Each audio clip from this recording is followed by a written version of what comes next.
Sur cette majestueuse place Saint-Pierre, où le pape François a célébré tant de fois l'Eucharistie et présidé de grandes rencontres au cours de ces 12 années, nous sommes rassemblés en prière autour de sa dépouille mortelle, le cœur triste, mais soutenu par les certitudes de la foi qui nous assurent que l'existence humaine ne s'achève pas dans la tombe, mais dans la maison du Père, dans une vie de bonheur qui ne connaîtra pas de crépuscule.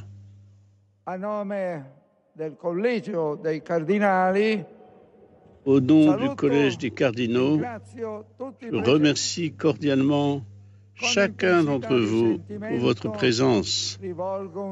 Avec une profonde émotion, j'adresse un salut respectueux et mes vifs remerciements aux chefs d'État, aux chefs de gouvernement et aux délégations officielles venues de nombreux pays pour exprimer leur affection, leur vénération et leur estime envers le pape qui nous a quittés. Le plébiscite des manifestations d'affection au moment de son passage sur la terre l'intenso pontificato di Papa Francesco abbia toccato le menti vraiment touché les cœurs et les esprits. Sa dernière image qui restera gravée dans nos yeux et dans nos cœurs est bien celle de dimanche dernier, jour de la solennité de Pâques, lorsque le pape François, malgré ses braves problèmes de santé, a voulu nous donner la bénédiction depuis le balcon de la basilique Saint-Pierre. Puis est descendu, il a voulu descendre sur cette place pour saluer depuis la papamobile découverte toute la foule venue assister à la messe de Pâques.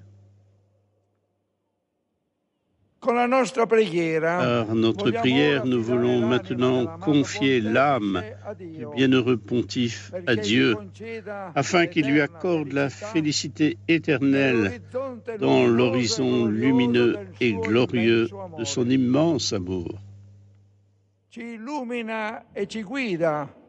La page de l'Évangile où résonne la voix même du Christ, interpellant le premier des apôtres, nous éclaire et nous guide.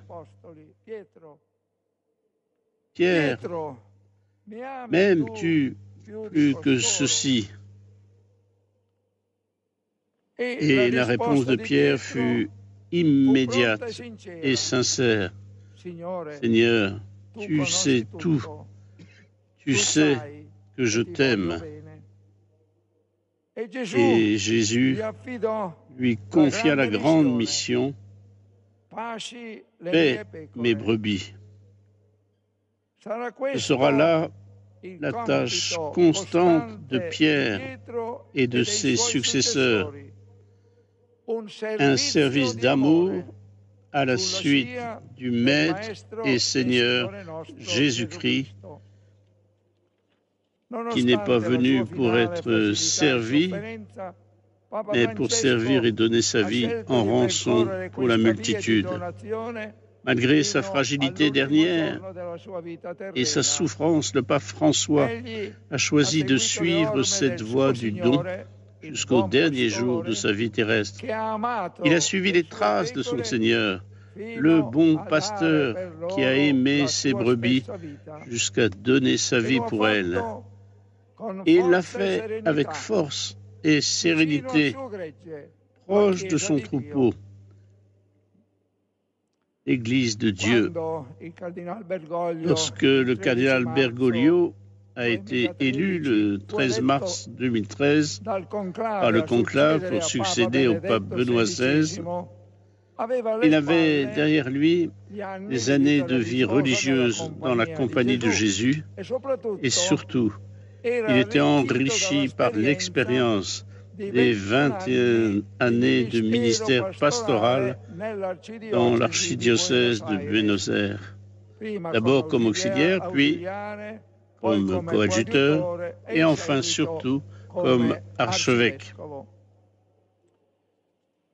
La décision de prendre le nom de François est immédiatement apparue comme le choix d'un programme et d'un style sur lequel il souhaitait fonder son pontificat en cherchant à s'inspirer de l'esprit de saint François d'Assise. Le pape François a conservé son tempérament et sa manière de guider son troupeau. Il a immédiatement imprimé sa forte personnalité dans la gouvernance de l'Église, en établissant un contact direct avec les individus et les populations, désireux d'être proche de tous, avec une attention particulière pour les personnes en difficulté, se dépensant sans compter, en particulier pour les démunis, les marginaux, les exclus. Il était un pape parmi les gens, avec un cœur ouvert à tous. Il a aussi été un pape attentif à ce qui émergeait de nouveau dans la société et à ce que l'Esprit Saint suscitait dans l'Église. Avec son vocabulaire caractéristique et son langage riche en images et en métaphores, il a toujours cherché à éclairer les problèmes de notre temps par la sagesse de l'Évangile, en offrant une réponse à la lumière de la foi et en encourageant à vivre en chrétien les défis et les contradictions de ces années de changement qu'il aimait qualifier de changement d'époque. Il avait une grande spontanéité et une manière informelle de s'adresser à chacun, même aux personnes éloignées de l'Église. Riche de chaleur humaine et profondément sensible au drame actuel, le pape François a véritablement partagé les angoisses, les souffrances et les espoirs de notre époque. Et il s'est dépensé pour réconforter et encourager chacun par un message capable de toucher le cœur des gens de manière directe et immédiate. Son charisme de l'accueil, de l'écoute, uni à une manière d'être en phase avec la sensibilité d'aujourd'hui, a touché les cœurs, cherchant à réveiller les énergies morales et spirituelles. Le primat de l'évangélisation a été le guide de son pontificat, diffusant avec une empreinte missionnaire évidente la joie de l'Évangile qui a été le titre de sa première exhortation apostolique, Evangelii Gaudium. Une joie qui remplit de confiance et d'espérance le cœur de tous ceux qui se confient à Dieu. Le fil conducteur de sa mission a également été la conviction que l'Église est une maison pour tous, une maison dont les portes sont toujours ouvertes. Il a souvent utilisé l'image de l'Église comme un hôpital de campagne après une bataille qui a fait de nombreux blessés. Une Église désireuse de prendre en charge avec détermination les problèmes des personnes et les grandes souffrances qui déchirent le monde contemporain. Une Église capable de se pencher sur chaque homme au-delà de toute croyance ou condition pour soigner ses blessures. Les gestes et ses exhortations en faveur des réfugiés et des personnes déplacées sont innombrables. Son insistance à œuvrer en faveur des pauvres a également été constante.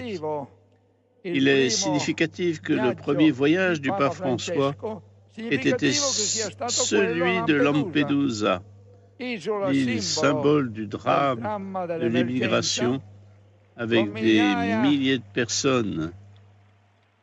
Milliers de personnes noyées en mer. Dans la même ligne, il y a eu également le voyage à Lesbos avec le patriarche œcuménique et l'archevêque d'Athènes, ainsi que la célébration d'une messe à la frontière entre le Mexique et les États-Unis à l'occasion de son voyage au Mexique. Parmi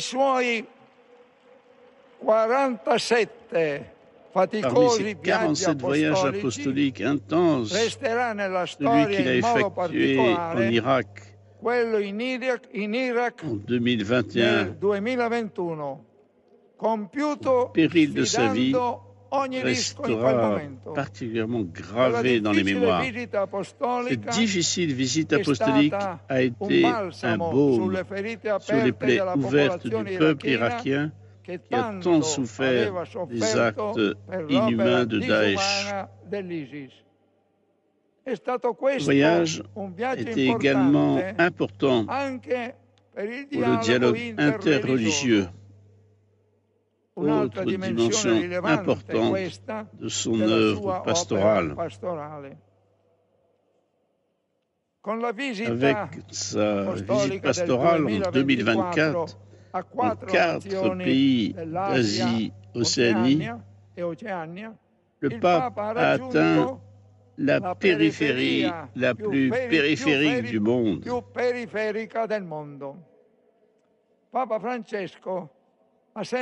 pape François a toujours mis au centre l'évangile de la miséricorde, soulignant à plusieurs reprises que Dieu ne se lasse pas de nous pardonner. Il pardonne toujours, quelle que soit la situation de celui qui demande pardon et revient sur le droit chemin. Il a voulu le jubilé extraordinaire de la miséricorde, afin de mettre en évidence que la miséricorde est le cœur de l'Évangile. Miséricorde et joie de l'Évangile sont 2 mots clés du pape François.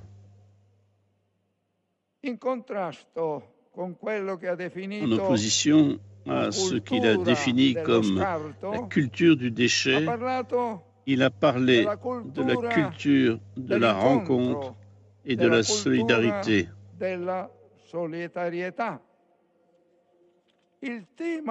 Thème de la fraternité a traversé tout son pontificat avec des accents vibrants. Dans sa lettre encyclique Fratelli Tutti, il a voulu faire renaître une aspiration mondiale à la fraternité, car nous sommes tous enfants du même Père qui est aux cieux. Avec force, il a souvent rappelé que nous appartenons tous à la même famille humaine, que personne ne se sauvera seul.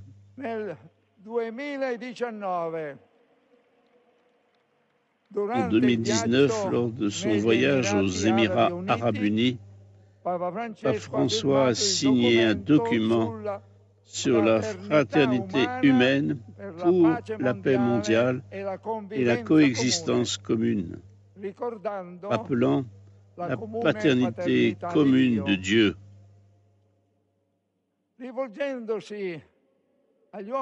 Adressant aux hommes et aux femmes du monde entier,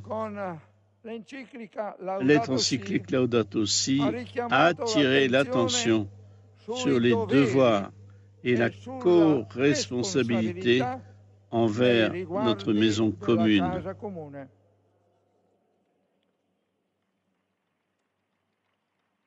Face à la fureur des nombreuses guerres de ces dernières années, avec leurs horreurs inhumaines, leurs innombrables morts et destructions, le pape François n'a cessé d'élever la voix,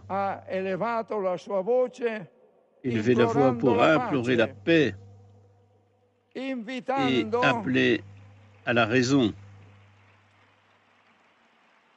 invitando alla ragionevolezza, invitando all'onesta trattativa, invitant à des négociations honnêtes afin de trouver les solutions possibles, car la guerre, disait-il, n'est que mort d'êtres humains, destruction de maisons, destruction d'hôpitaux, destruction d'écoles. La guerre laisse toujours le monde pire qu'il n'était auparavant.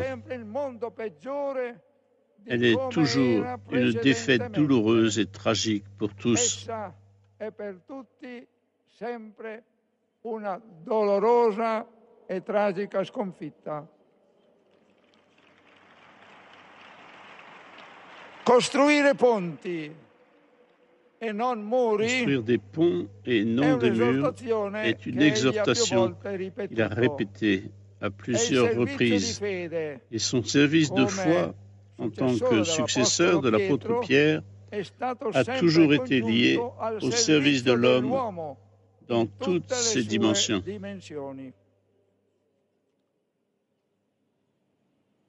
In unione spirituale con tutta la cristianità, avec toute la chrétienté, nous sommes nombreux ici à prier pour le pape François, afin que Dieu l'accueille dans l'immensité de son amour. Pape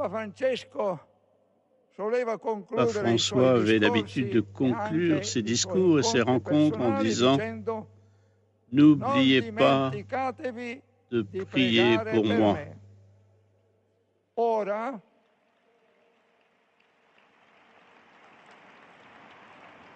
Ora, caro Papa Francesco, cher Pape François, nous te demandons maintenant de prier pour nous.